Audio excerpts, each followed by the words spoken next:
and arcane magical components drove ever more ambitious and perilous mining operations deep into the fiery heart of the 14 Flames. Some of the oldest and most magically sensitive dragonlords had begun to notice subtle, disquieting changes in the volcanic system that powered their entire civilization. Unsettling fluctuations in the magical currents that had once seemed as constant and predictable as the sunrise itself. But such concerns, unsettling though they were easily dismissed during these golden years of unparalleled prosperity and power.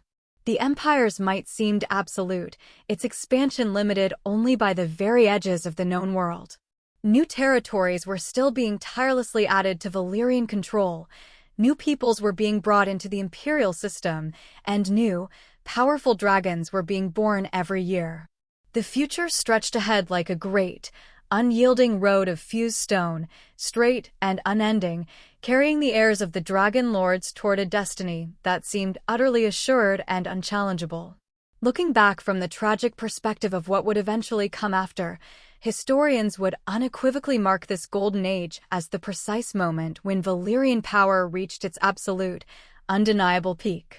Never again would the empire command such vast, unimaginable resources, such unquestioned authority, or achieve such magnificent, impossible feats. The insidious seeds of what would eventually bring it all crashing down were already secretly taking root, deep within the foundations, but they remained utterly invisible. Concealed beneath the overwhelming brilliance of dragons in majestic flight and the endless glitter of gold tribute flowing endlessly toward the perpetually smoking peaks of the Valyrian homeland. The very first signs that all was not well in the greatest empire the world had ever known appeared not in grand, cataclysmic disasters or crushing military defeats, but in small, seemingly insignificant events that most Valyrians, blinded by hubris and prosperity, dismissed as mere temporary setbacks. A slave revolt in the notoriously brutal copper mines of Gizka, for instance, required 3 dragons to suppress instead of the usual one, an alarming expenditure of precious resources. A trading expedition to the distant Jade Sea returned with half its ships missing, its few surviving crew members recounting wild, terrifying tales of storms that inexplicably moved against the wind, their unnatural fury tearing vessels apart. Even more unsettling were the strange, vivid dreams that began to plague the younger generation of dragonlords, chilling visions of ash falling like snow across their beloved homeland and the sacred 14 Flames going eerily dark, silent, and cold. The empire had grown so vast, so unwieldy, that problems in distant provinces could fester and grow for years before ever reaching the attention of the 40 families. Communication, even with swift dragons carrying urgent messages across the immense distances, took precious time, and by the time reports of unrest finally reached Valyria, what had begun as minor disturbances had often evolved into serious, formidable challenges to imperial authority. The legendary efficiency that had once characterized Valyrian administration began to show undeniable strain under the sheer, crushing weight of governing half the known world, its vast bureaucracy struggling to keep pace.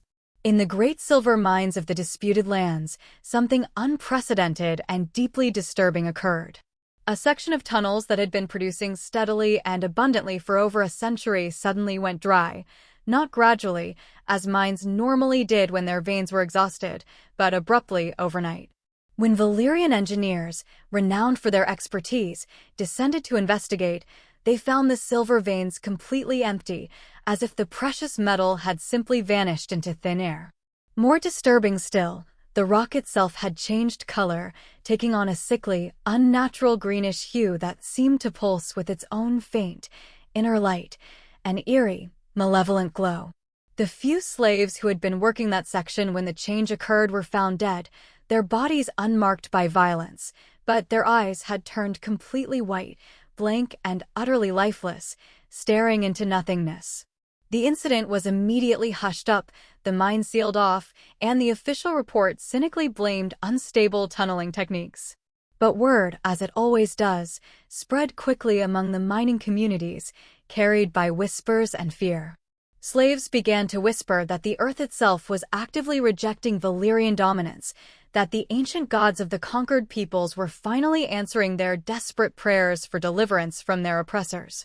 Production in other mines across the region began to suffer dramatically as workers grew nervous and suspicious of every unusual sound or smell emanating from the deep, dark depths. Meanwhile, in the magnificent city of Volantis, the largest and wealthiest of Valyria's overseas possessions, political tensions were subtly beginning to surface, insidious cracks that would eventually tear the very fabric of the empire apart. The merchant princes who governed the city under Valyrian oversight had grown enormously wealthy from the extensive trade they conducted, their coffers overflowing. But they chafed bitterly under the stringent restrictions that prevented them from owning dragons or marrying into the true Valyrian nobility, a constant reminder of their secondary status. A powerful faction, led by the ambitious Triarch Maeghan Coheres, began quietly but persistently advocating for greater autonomy for Volantis, arguing with increasing boldness that the city contributed far more wealth to the empire than it received in return, a clear imbalance of power. The Coheres family had always been fiercely ambitious, but they had previously channeled that ambition into loyal, exemplary service to the empire. Maeghan's father had died valiantly fighting Dothraki raiders on the empire's eastern frontier, and his grandfather had been instrumental in establishing the crucial trade routes that brought precious gold to Valyrian coffers. But Maeghan himself had grown up watching dragonlords half his age and a tenth as capable command absolute authority, simply by virtue of their bloodline. This festering resentment had gradually curdled into something dangerously approaching treason, a silent rebellion of the mind. His seditious ideas found incredibly fertile ground among the wealthy merchant classes throughout the eastern provinces, who felt similarly slighted and constrained. In Norvos, the powerful Bell founders spoke quietly, in hushed tones, of the immense fortunes they could make if only they were freed from Valyrian taxation. In Qohor, the renowned masters of the forge whispered that their steel, though less famous, was subtly superior to anything produced in Valyria itself, if only they were allowed to compete openly and fairly in the imperial markets. These were not yet open rebellions, no banners had been raised, but they represented a fundamental, dangerous shift in the relationship between the imperial center and its increasingly restless provinces. The dragons themselves, the very foundation of Valyrian power, were beginning to show troubling, unprecedented signs. Several of the great war drakes, their usual fierce vitality undiminished, had begun inexplicably refusing to fly, despite showing no obvious signs of illness or injury. They would eat normally, respond to their riders' commands on the ground with their usual obedience, but would not take to the air, regardless of threats or enticements. The dragon keepers, highly trained and deeply experienced, were utterly baffled, and their careful breeding records showed no precedent for such perplexing behavior. When one of the affected dragons finally did fly, 3 days after its initial refusal, it collapsed and died within hours of landing, its great heart simply stopping without warning, a tragic mystery. The incident prompted the first comprehensive study of dragon health in generations, a desperate attempt to understand this new malaise. What the investigators found was deeply disturbing. The dragons that had refused to fly showed unmistakable signs of what could only be described as magical exhaustion, as if the mystical, unseen forces that allowed creatures of such enormous size and weight to take wing were somehow being depleted, draining away from them. The condition appeared to be spreading, affecting both old, experienced dragons and young, vigorous ones, and no treatment the Valyrian mages attempted seemed to slow its inexorable progress. Religious unrest had also begun to surface across the empire, like hidden springs bubbling to the surface. The fire worship that the Valyrians had so aggressively spread along with their political control was facing growing challenges from older, resilient indigenous belief systems that had never been fully suppressed, merely driven underground.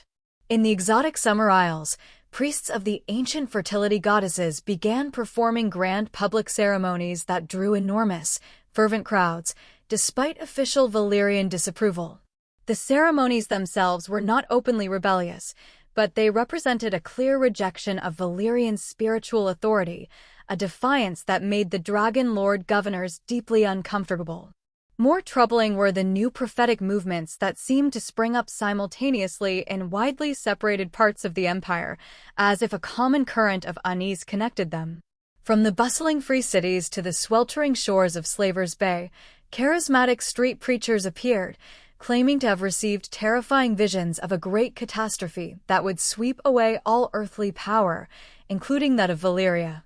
Their specific predictions varied wildly, but certain elements remained chillingly constant. Fire would rain from the sky, the earth would split open in agonizing fissures, and the mighty dragons would fall silent forever. These prophets were usually dismissed as madmen or mere troublemakers, but their message resonated deeply with populations that had grown weary of imperial exploitation. The crushing tax burden required to maintain the vast Valyrian military and administrative apparatus had grown unbearable over the decades, and the constant, ruthless demand for slaves to work the empire's mines and plantations had torn apart countless families. When charismatic speakers promised that divine judgment was coming for their oppressors, people listened, captivated by the promise of retribution. In Valyria itself, the first profound cracks were appearing in the unity that had held the 40 families together for centuries, a unity that was once their greatest strength. The eastern families, whose dragons tirelessly patrolled the lucrative trade routes to ET and beyond, had grown fabulously wealthy from commerce, and were beginning to openly question why they should continue to submit to the authority of families whose power was based on older, more traditional forms of military conquest, forms they now saw as archaic. The northern families, responsible for defending against barbarian incursions from the vast Dothraki Sea, complained bitterly that they bore a disproportionate burden of military service, constantly risking their lives and their dragons, while receiving less than their fair share of the empire's tribute wealth. These simmering tensions came to a violent head during what became infamously known as the Dispute of the Golden Throne, when the ancient, revered seat of the council leader became vacant due to the sudden, tragic death of Aerys Targaryen in a dragon-riding accident. 3 different, powerful families brazenly claimed the right of succession. The traditional rules of succession were themselves unclear, having been established in simpler times when the empire was smaller and the stakes far lower.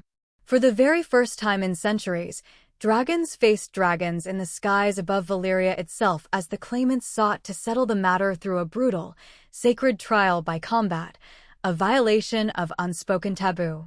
The battle, though brief, was devastating. 2 dragons died along with their riders, falling from the sky in a blaze of fire and fury, and a section of the city's ancient, irreplaceable library was tragically destroyed by wayward dragonfire, a symbolic blow to Valyrian knowledge. The conflict was eventually resolved through negotiation rather than continued force, but the terrible precedent had been set. The bonds of tradition and mutual respect that had held Valyrian society together for so long were irrevocably weakening, and naked ambition was beginning to ruthlessly replace collective purpose. Economic problems were mounting as well, further eroding the empire's foundations.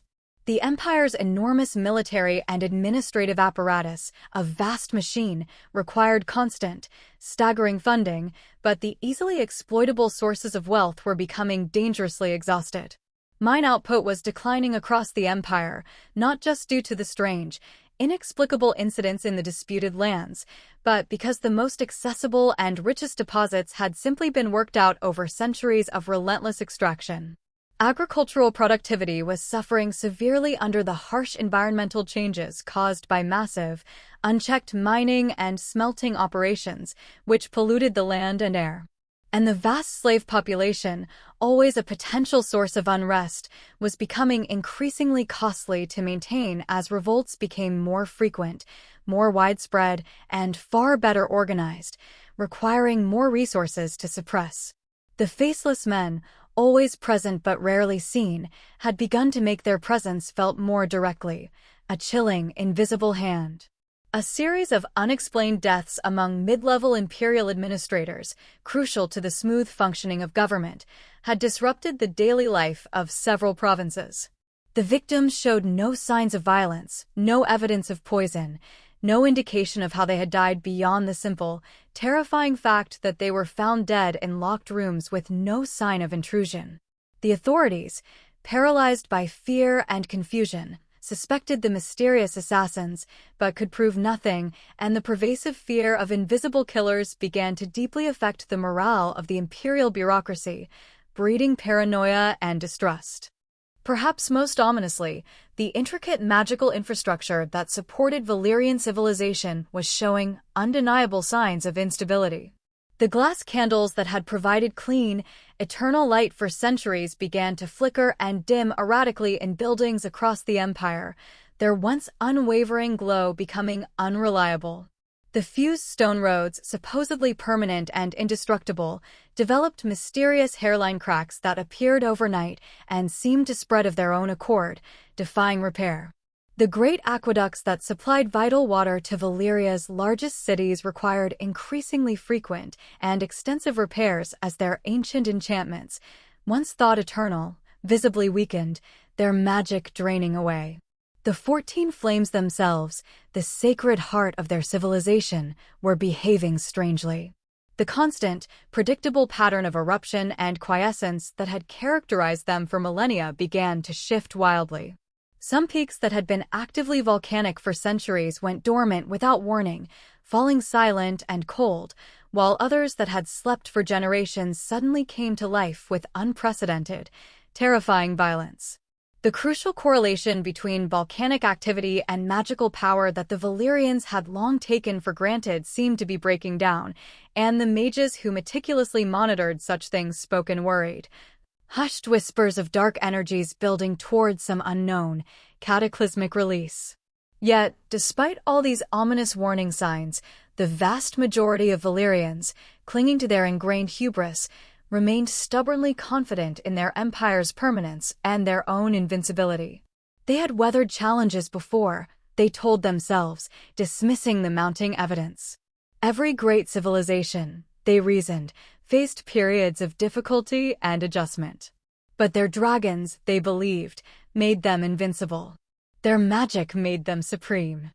And their glorious destiny was, they were utterly convinced, written in dragonfire across the very sky.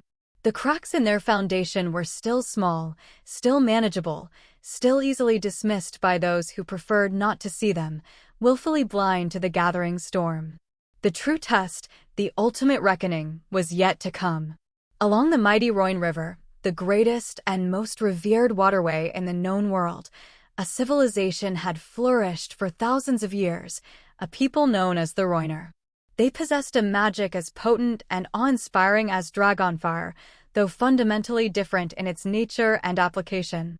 The Rhoynar people were undisputed masters of water sorcery, able to call up great, towering waterspouts from calm rivers, summon fogs so thick and pervasive they could hide entire fleets, and, most remarkably, command the very currents themselves to serve their will, turning the river into a living weapon. Their cities, built ingeniously on islands and along the river banks, were marvels of engineering that worked with the water rather than fighting against its natural flow. Their knowledge of hydraulics and intricate river navigation was unmatched anywhere in the world, a testament to their deep connection to the Rhine. For Princess Nymeria of Newarksar, the approaching Valyrian threat represented far more than just another military challenge. She was the rightful heir to an ancient tradition of river magic, one that traced its lineage back to the first days when her ancestors had learned to speak with the waters themselves, forming a mystical bond.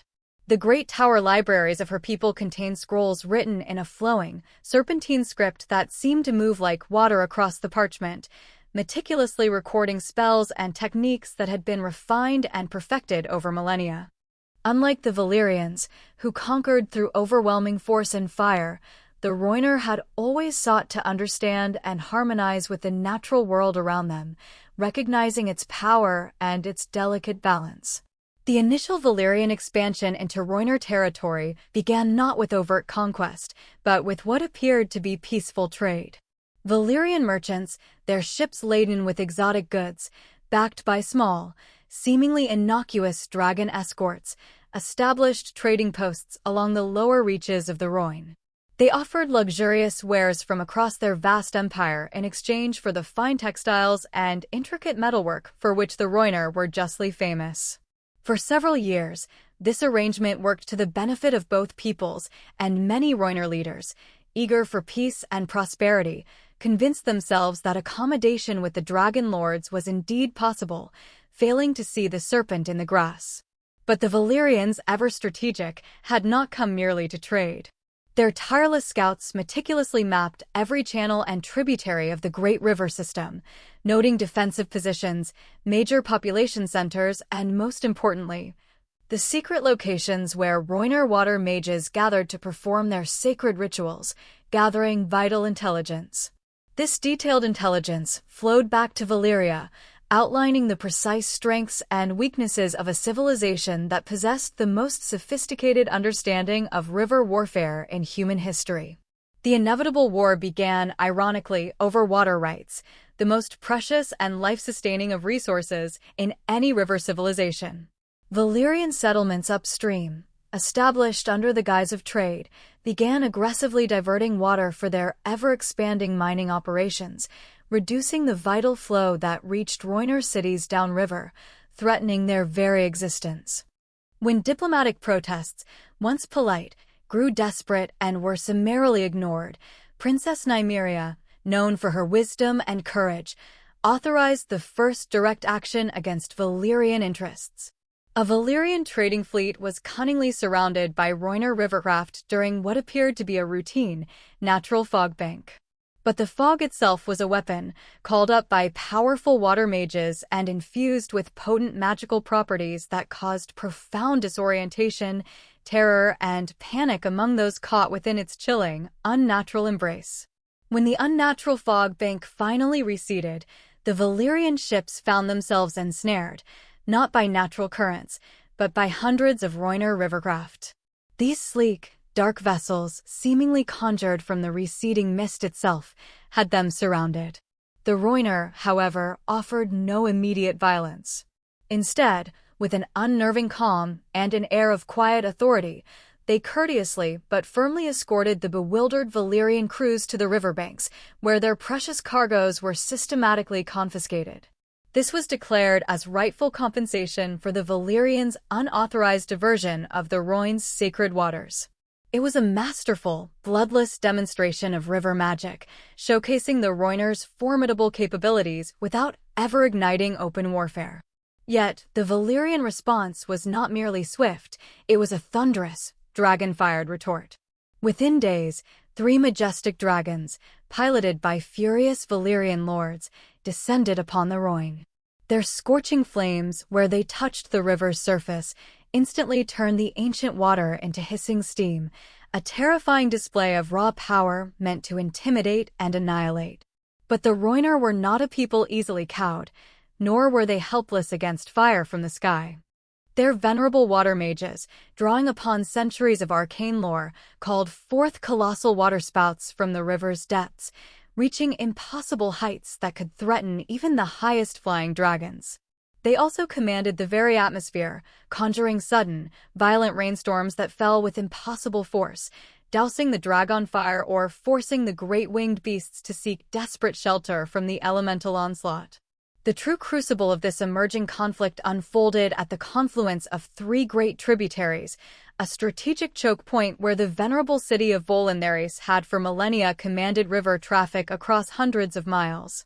The Valyrians, supremely confident in their aerial dominance, launched their first major offensive here, deploying 5 dragons to swiftly obliterate the city's defenses. As the monstrous creatures approached, a palpable change swept over the air. It seemed to thicken with an oppressive moisture, growing heavy and resistant, making their powerful wing strokes increasingly difficult. Visibility plummeted to mere yards as swirling mists choked the skies.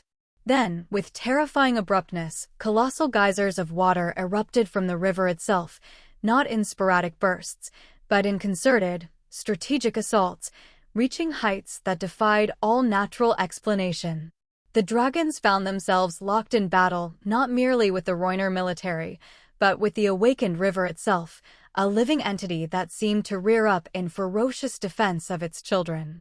One dragon, momentarily straying too low, was ensnared by a towering waterspout. It thrashed, roared, and clawed at the liquid column, but the river's grip was implacable. Mercilessly, it was pulled down, dragged beneath the churning surface, and held captive until its mighty breath ceased, its ancient, eternal flame extinguished forever in the cold, dark depths of the Rhône. The loss of a dragon to drowning sent a profound shockwave through the Valyrian command.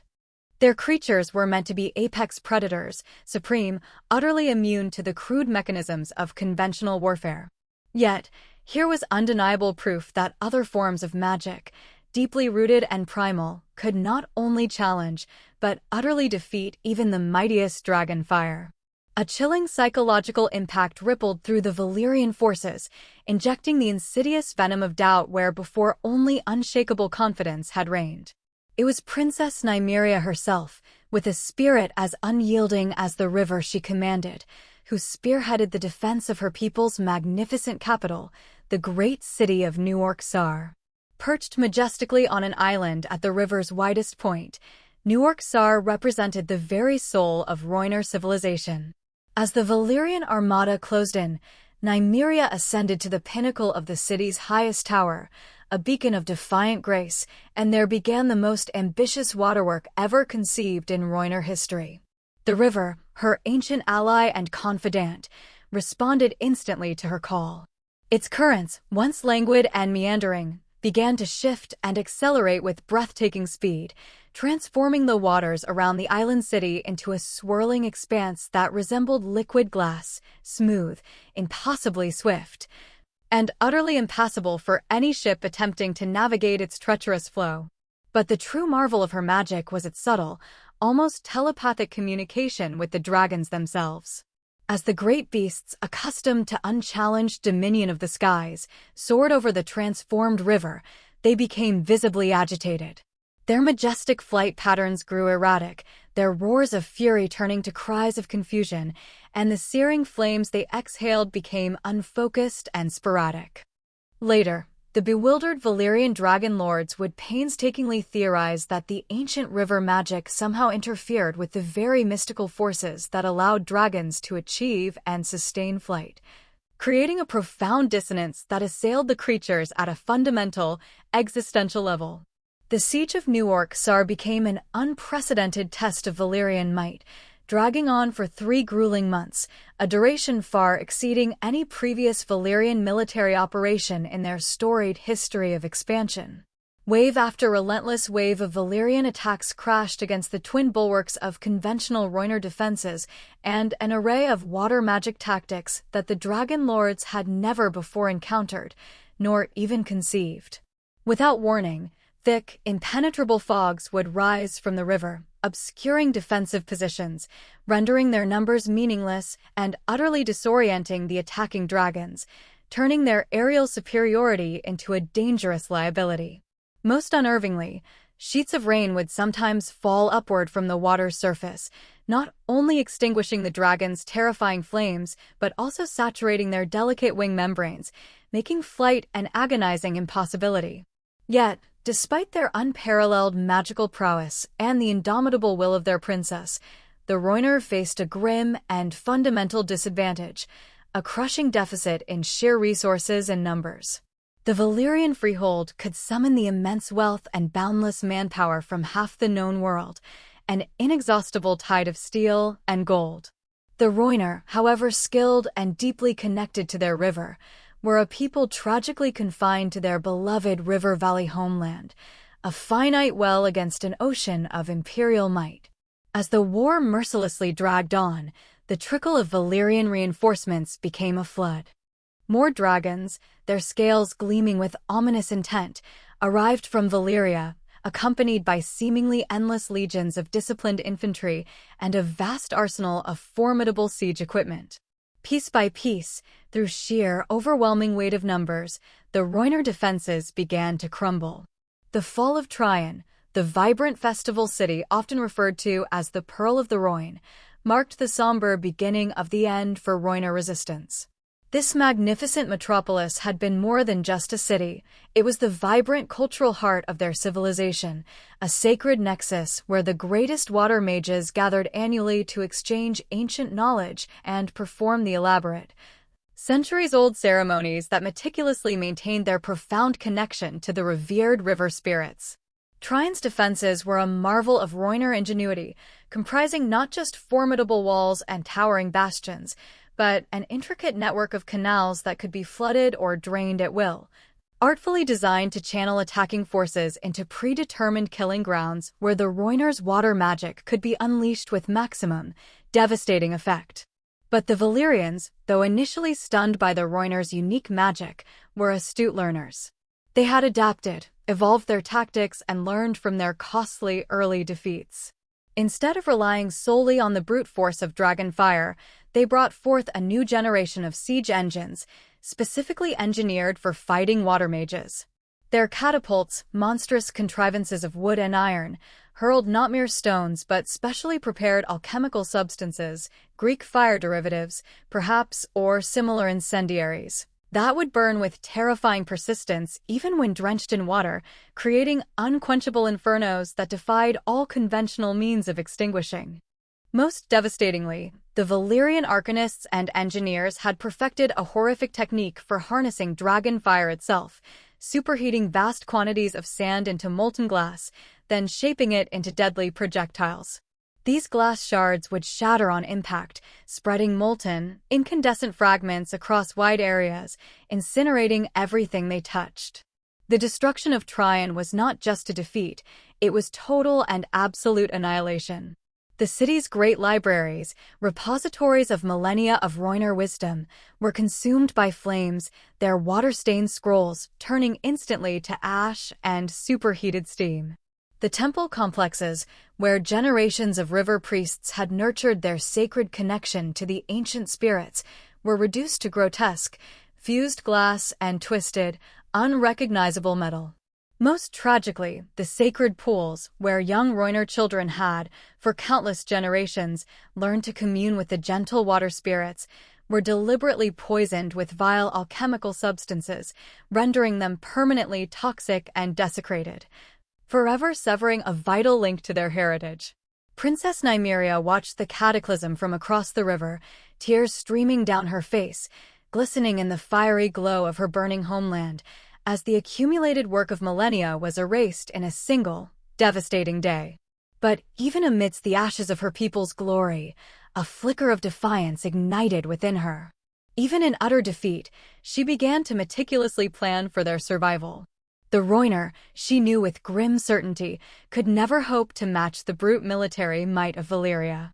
But they possessed something equally, if not more, valuable: their profound, intimate knowledge of river navigation, honed over countless generations, and their unique, portable waterworking techniques.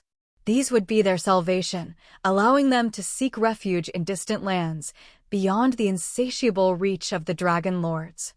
The Great Migration that followed was nothing short of one of the most remarkable logistical achievements in the annals of human history.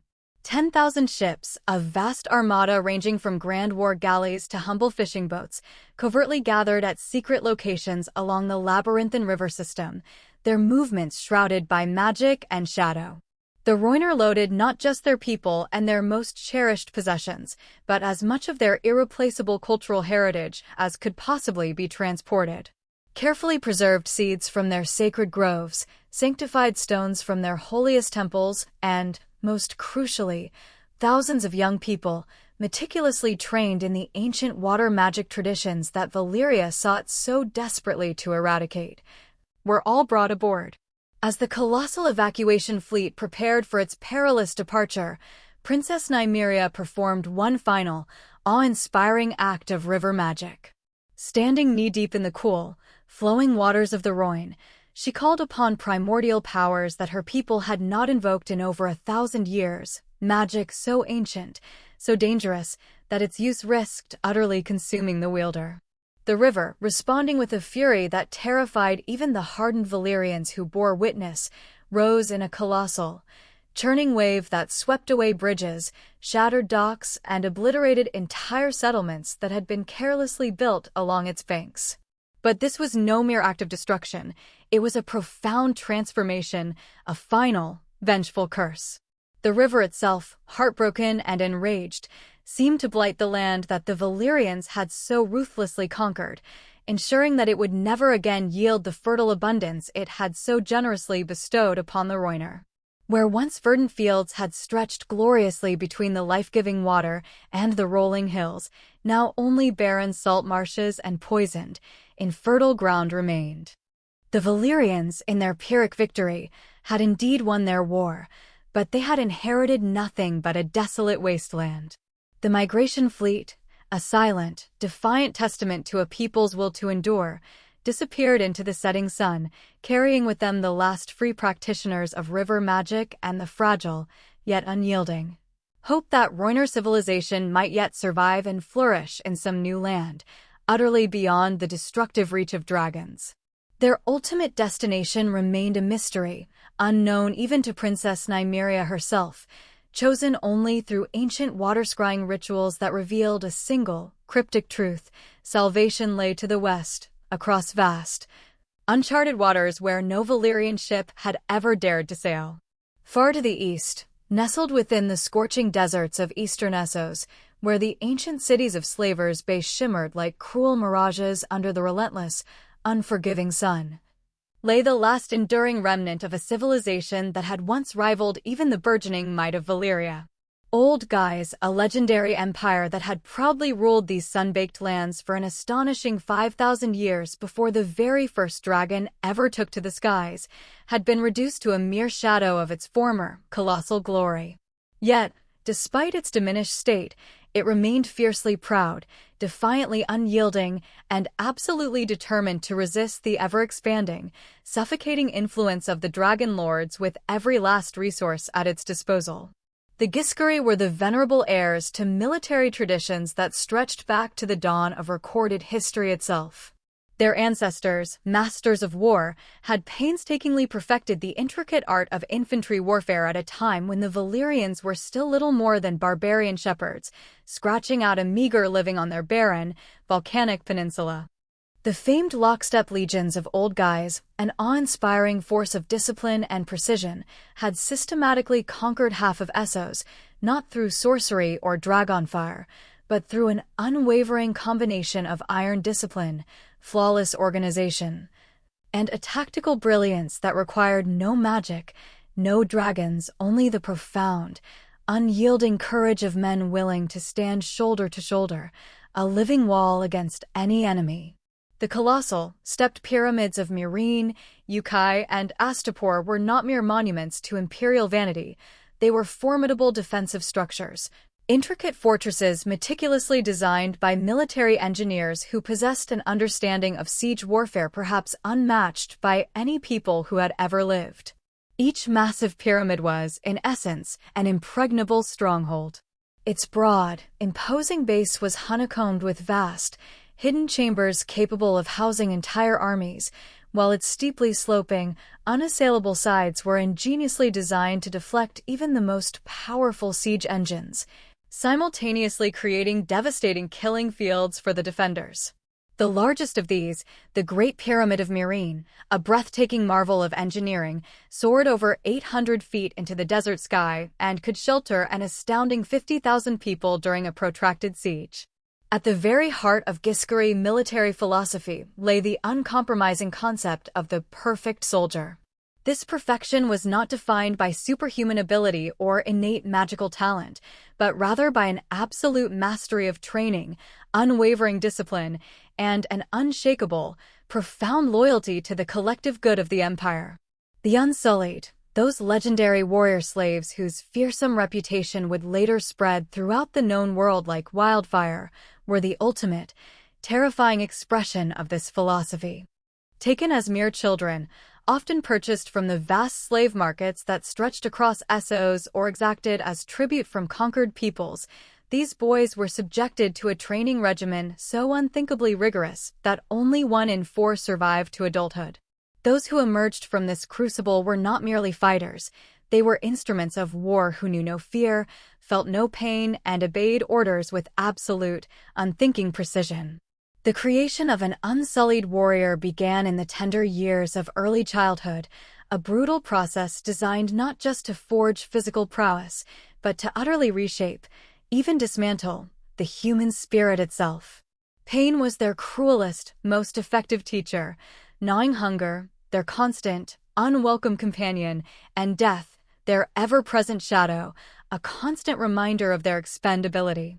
They learned to fight with spear and shield in formations so impossibly tight and cohesive that 100 men could move as a single, unyielding entity.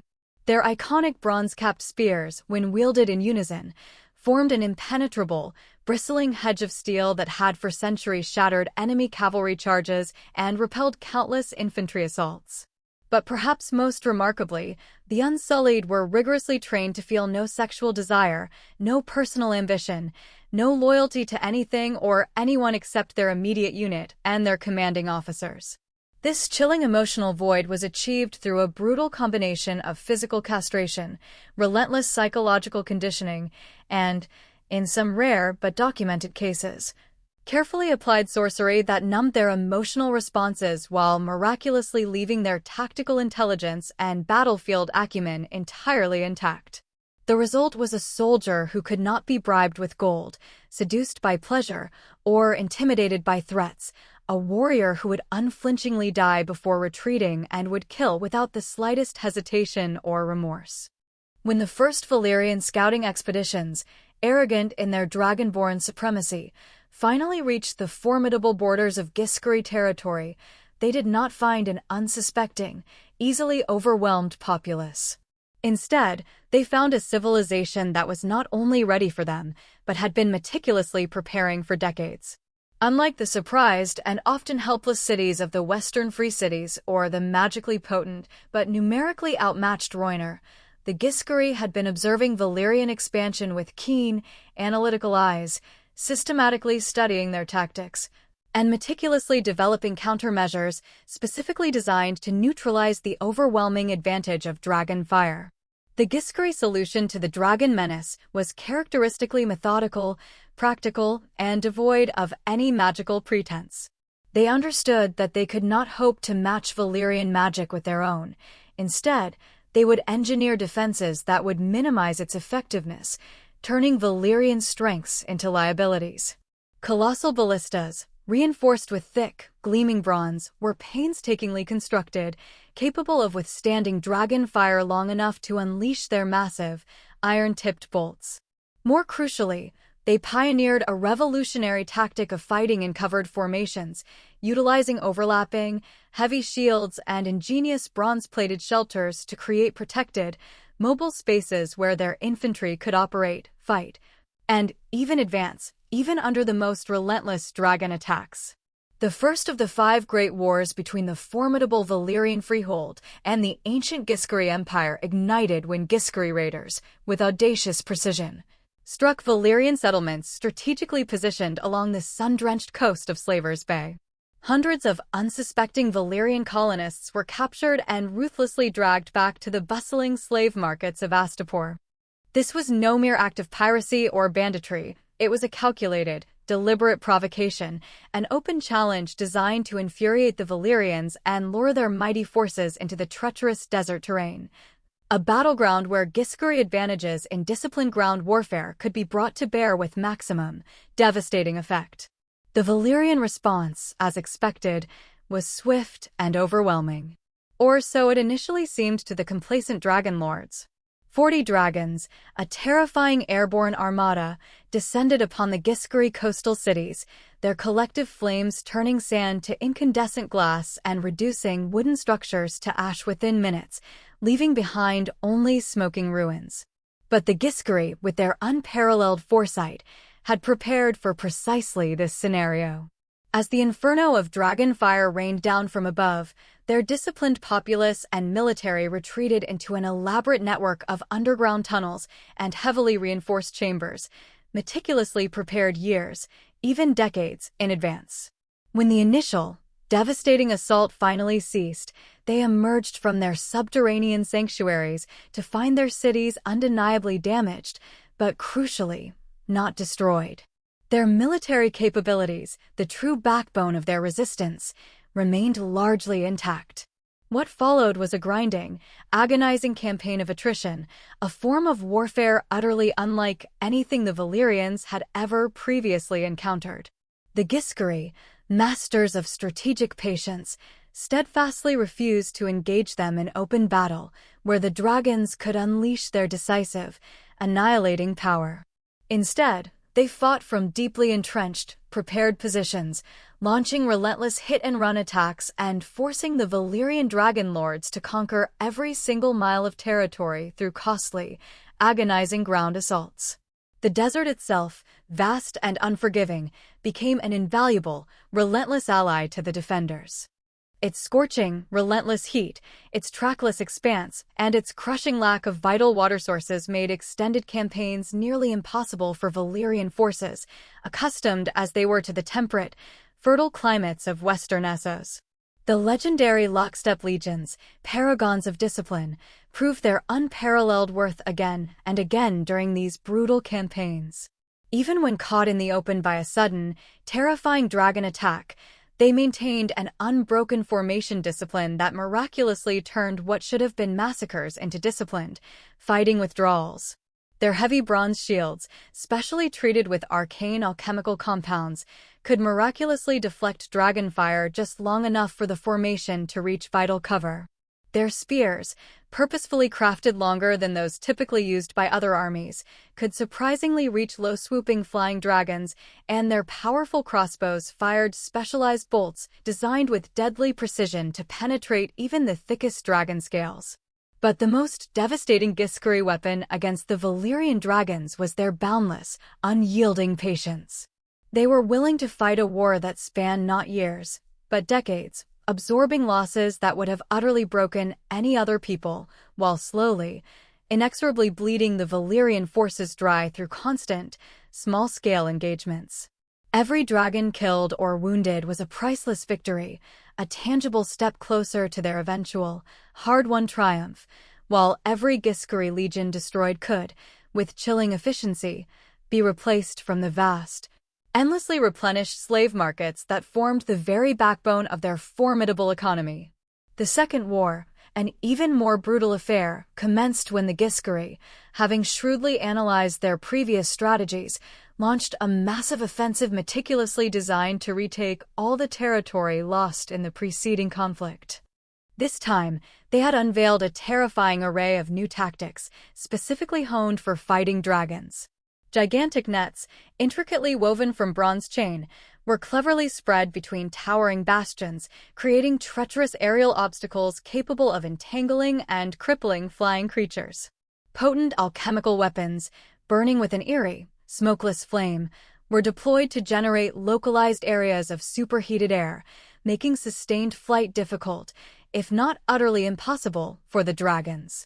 Most innovatively and perhaps most shockingly, the Giscari had begun training their own formidable flying units. Not dragons, which they could not tame, but gargantuan war eagles, bred to enormous size and meticulously trained to carry elite warriors armed with long, specialized spears and devastating incendiary devices.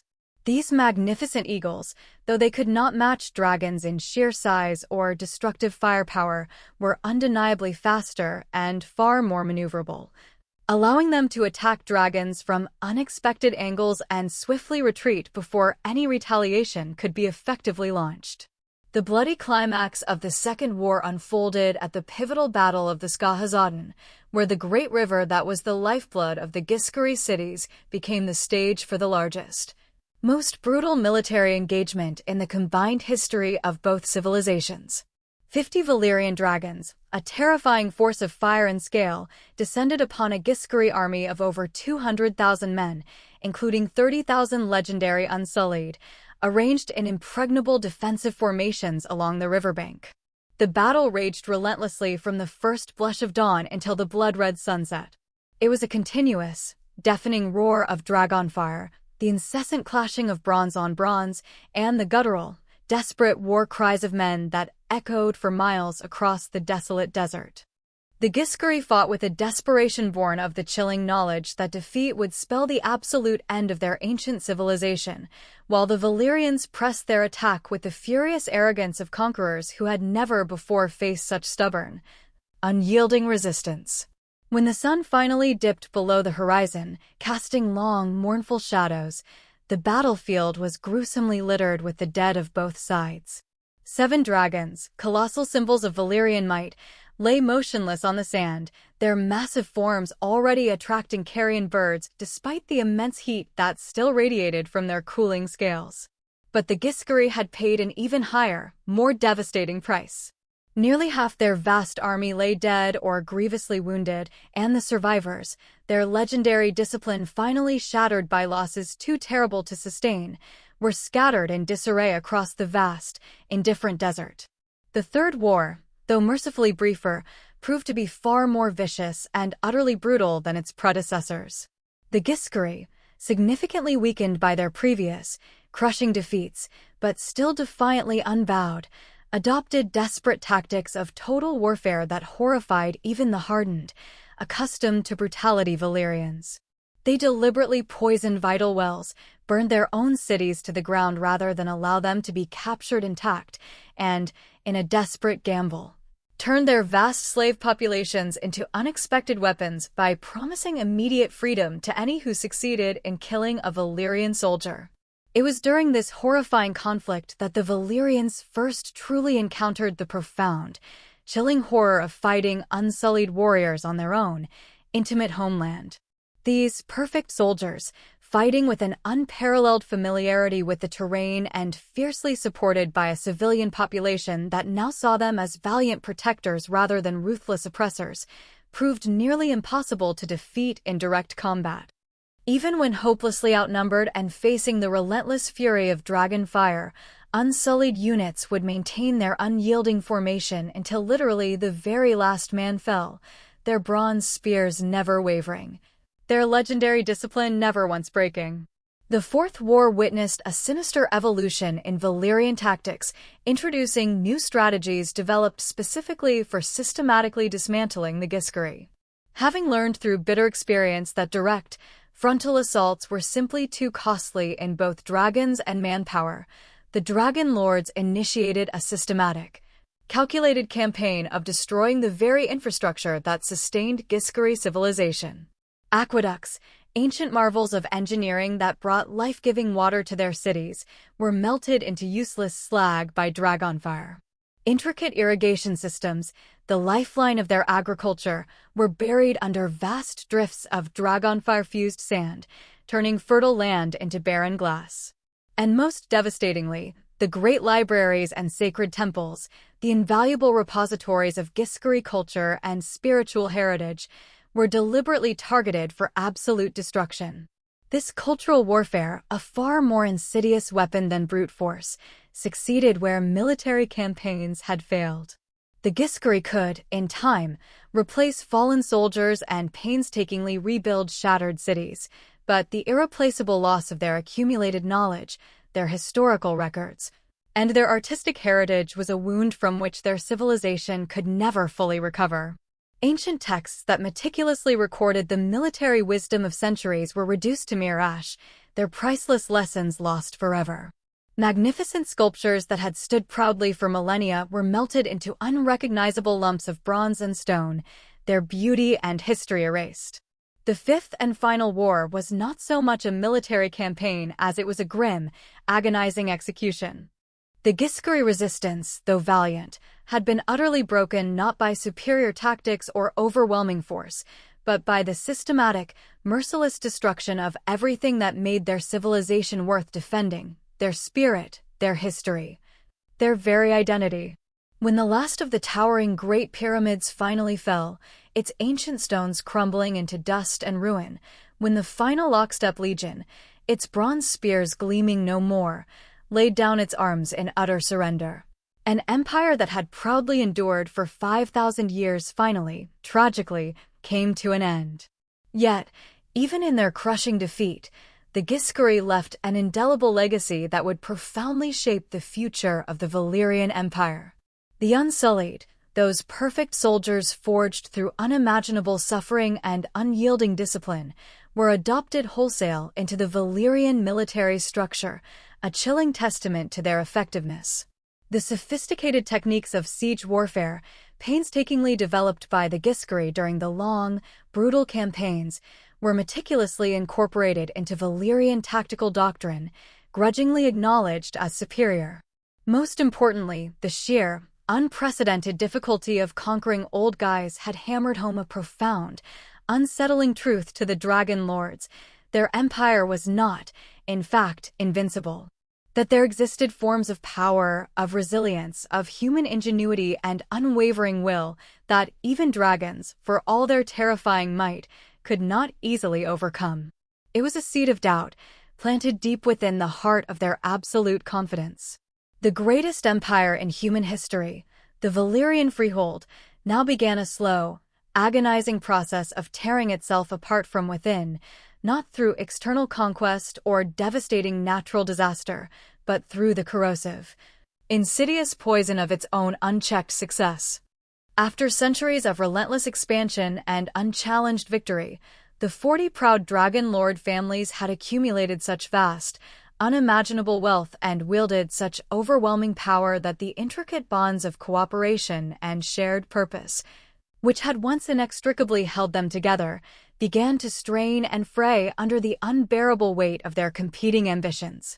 What initially began as mere political disagreements, whispered subtly in the gilded council chambers of the Great Pyramid, soon escalated into open, brutal warfare that would rage across the very heartland of Valyria for nearly a century, tearing the fabric of their society to shreds. The insidious spark that ignited this devastating civil conflict came from a most unexpected and seemingly innocuous source. House Cohorus, one of the most ancient and respected of the dragonlord families, made an extraordinary discovery deep within the labyrinthine mines beneath their ancestral holdings. It was not gold or silver, the common currencies of power, but deposits of a strange, obsidian-black mineral that seemed to pulse with its own eerie inner light, humming with an almost sentient energy. When exposed to the scorching breath of dragon fire, this mysterious substance produced flames of unprecedented intensity and duration, flames that burned with brilliant, never-before-seen colors and possessed the terrifying ability to melt substances that had previously been considered utterly fireproof. This monumental discovery, according to the ancient laws and sacred traditions of the freehold, should have been immediately reported to the Council of 40. As all magical substances found within the Empire's vast territories were considered the common property of the entire realm. But Lord Mikar Cohorus, a man whose ambition now outweighed his fealty, made a fateful, disastrous decision to keep the discovery a closely guarded secret, sharing the knowledge only with his closest allies among the powerful northern houses. His reasoning, given the volatile political climate of the time, was perhaps understandable, though ultimately catastrophic. The eastern houses, having grown immensely wealthy from their vast trading networks, had been increasingly using their economic power to subtly influence imperial policy, subtly but surely favoring commercial interests over the traditional military prerogatives of the older, landowning families. When persistent rumors of the secret mine and its miraculous contents began to circulate through the Valyrian courts, they triggered a cascading wave of suspicion and paranoia that had been simmering, building in intensity, for decades. If House Cohorus was brazenly hiding such vital magical resources, what other secrets, what other unimaginable powers might the other great families be deceitfully concealing from each other? The eastern houses, led by the fiercely ambitious and politically shrewd Lady Visenya Bolaris, seized upon the opportunity, demanding a full, intrusive investigation of all mining operations across the entire empire. The northern houses, seeing this as a direct affront and a blatant attempt to strip them of their traditional military authority and influence, adamantly refused to cooperate, their defiance sparking a dangerous standoff. The powder keg finally exploded into horrific violence when a team of inspectors, dispatched by the Eastern Coalition, was found brutally murdered at the entrance to a Cohorus mine. Their mangled bodies bore the unmistakable, chilling signs of dragonfire wounds, leaving no doubt as to the method of their demise. Each side, engulfed in a frenzy of rage and recrimination, vehemently blamed the other for the heinous killings. And within mere days, the very skies above Valyria itself were filled with the terrifying forms of dragons, their riders, once comrades, now bitter enemies, shouting challenges and hurling furious accusations across the smoke-filled